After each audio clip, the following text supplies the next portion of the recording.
Ibu-ibu, ayah-ayah saya dirahmati Allah sekalian, kita menyambung kembali pengajian Asmaul Husna kita, dan kita telah sampai kepada nama Allah Subhanahu wa taala Al-Muhsi. Allah Al-Muhsi, kan? Allah Al-Muhsi memberi maksud Allah yang Maha Penghitung. Kan? Allah Subhanahu wa taala yang Maha menghitung. Allah Al-Muhsi, Allah yang Maha menghitung. Surah rujukan kita adalah surah Al-Mujadalah ayat yang ke-6. Surah Al-Mujadalah ayat yang ke-6. Surah Al-Mujadalah ayat yang ke-6, Allah menyatakan a'udzubillahi minasyaitonirrajim. Ahsahu Allahu wa nasuh wallahu ala kulli syai'in syahid. Allah telah menghitung amalan mereka itu satu persatu, sedangkan mereka telah melupakannya. Dan ingatlah Allah Maha menyaksikan tiap-tiap sesuatu. Jadi dalam surah Mujadalah ini Allah menyatakan bahawa Allah Subhanahu wa taala itu yang menghitung segala amalan-amalan kita satu persatu. Dan sekalipun kita telah lupa, besok di akhirat besok yang menjadi saksi kepada amalan kita 5 perkara.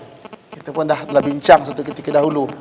Yang pertama, Allah sendiri akan jadi saksi pada amalan kita. Allah itu akan menyaksikan.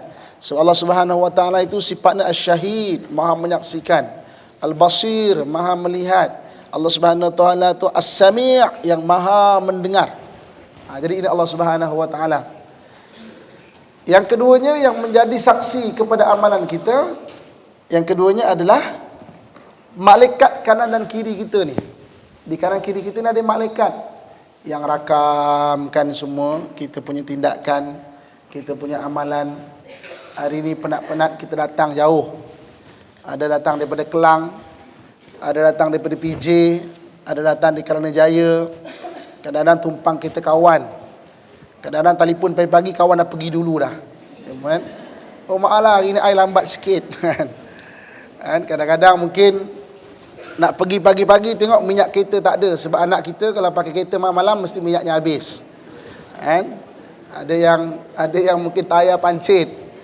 Susah kita datang, Allah saksikan, malaikat ni rakamkan semua perbuatan kita.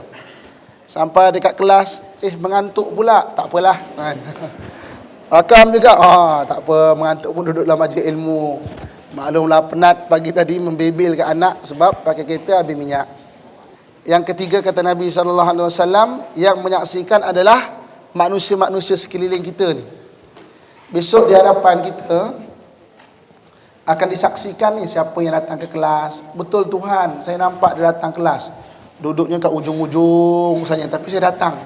Saya kenal tudung dia sebab warnanya lain macam. Tuan-tuan kan.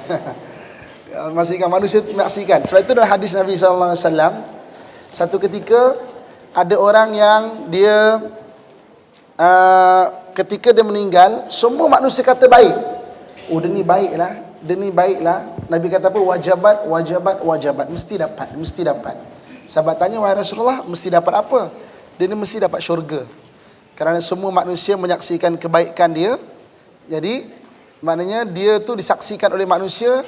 Dan kalau semua manusia ni menyaksikan dia baik, mana orang tu memang orang baik sungguh. Yang keempat yang menyaksikan kita punya amalan adalah anggota badan kita. Ni Allah sebut dalam Quran ni. Al-yawma nakhtimu ala afwahihim wa tukallimuna aydihim wa tashhadu arjuluhum bima kanu yaksibun. Hari ini kata Allah, kami kunci mulut mereka. Berkatalah tangan mereka, berkatalah kaki mereka dengan apa yang mereka usahakan. Jadi Allah Subhanahu wa taala itu menyaksikan segala apa yang anggota badan kita ni, dia menyaksikan apa yang kita buat. Dan yang terakhir yang menyaksikan segala amalan dan perbuatan kita adalah tempat-tempat makhluk-makhluk lain. Makhluk-makhluk yang lain. Binatang-binatang. Besok kucing kita datang, betul Tuhan, memang dia bagi makan aku tak pernah miss. Kan? Makan mahal-mahal, friskies, halal lagi contohnya kan. Kan sekarang ada makanan kucing yang ada tanda halal kan. Betul Tuhan. Betul Tuhan. Dia ni aku minta makan kat kedai makan, dia sepaknya aku Tuhan. Padahal dia bukan makan pun tulang-tulang ikan tu, tulang-tulang ayam tu. Ada saksi besok tu. Dan sebab itu para ulama menganjurkan pada kita, kalau kita habis solat wajib, nak solat sunat, pindah sikit tempat. Biar tempat-tempat itu menjadi tempat sujud bagi kita. Saksi besok. Banyak tempat menjadi tempat sujud bagi kita. Ni. Surah An-Naba ayat 29, Allah Subhanahu wa taala menyatakan, A'udzubillahi minasyaitonirrajim. Wa kulla syai'in ahsainahu kitaba. Dan tiap-tiap sesuatu dari bawaan hidupnya telah kami hitung secara bertulis. Allah tulis, dituliskan kan segala apa yang telah kita laksanakan ketika hidupnya, ketika hidup kita tu. Ni. Jadi Allah Subhanahu wa taala tu Maha Penghitung, maksudnya apa? Disuruh kita untuk memperbanyakkan amalan. Buat amalan. Dan dalam budaya membuat amalan ni, ibu-ibu, ayah-ayah saya rahmat Allah sekalian, ada 7 perkara yang perlu kita faham mengenai amalan. Sebab Allah Subhanahu wa taala yang Maha Menghitung, kita nak supaya segala amalan yang dihitung amalan yang baik. Supaya segala amalan yang dihitung tu amalan yang memberi manfaat kita di dunia dan juga di akhirat. Jadi ada 7 perkara mengenai amalan yang perlu kita telitikan. Yang pertama, budaya amalan yang sangat-sangat ditekankan oleh Nabi SAW, diperintahkan oleh Allah. Yang pertamanya, yang wajib kena buat betul-betul. Yang wajib kena buat betul-betul. Solat wajib buat betul-betul semaksimal mungkin, buat jaga. Yang wajib jangan kita lalaikan, jangan kita tangguhkan, jangan kita buat tak tahu. Zakat kena kira baik-baik, kan? Itu wajib bentuk diri. Wajib bentuk keluarga, ayah-ayah sekalian, nafkah untuk isteri, untuk anak kena jaga. Bagi ibu-ibu, kakak-kakak saya sekalian, taat pada suami itu benda wajib. Kan? Kena semaksimal mungkin taat pada suami. Tak mampu, cita-cita dulu, ya Allah kena jadi si solehah Tuhan. Bantu aku Tuhan, dan bantu suami aku ni orang yang sentiasa merangsang aku nak jadi si solehah. Prinsip amalan yang keduanya, yang sunat kena banyakkan. Yang sunat banyakkan. Yang wajib ni tak banyak sebenarnya, yang sunat lagi banyak. Dan sunat itu adalah tanda kecintaan kita kepada Allah Subhanahu wa taala. Kita buat benda yang lebih lagi. Okey, dalam rukun Islam yang sunat, rukun Islam tu ada 5 kan. Yang pertama, mengucap 2 kalimah syahadah.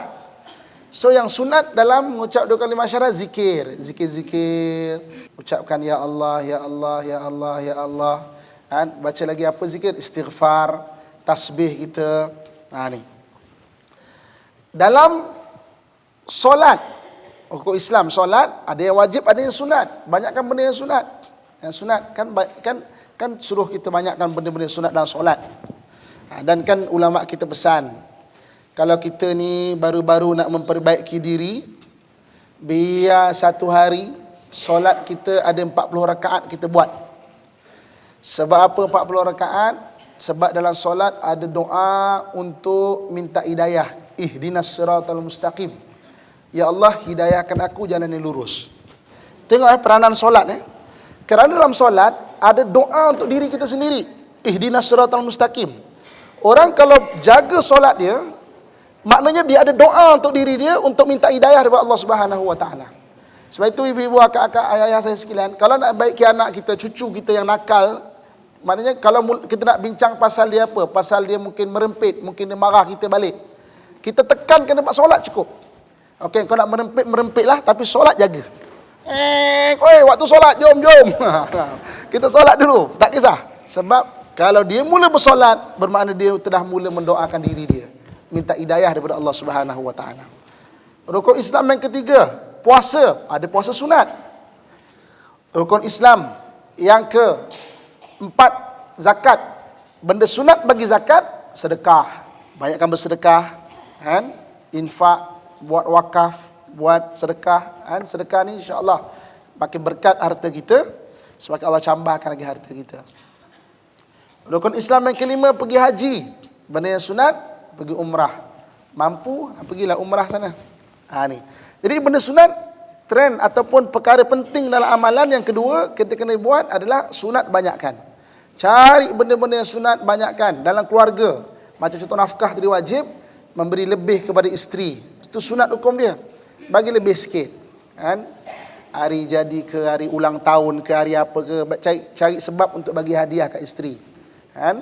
Macam tu juga dengan pada suami. Kan? Kita taat, kita khidmat kita, sentiasa jadi isteri yang solehah, lebihkan.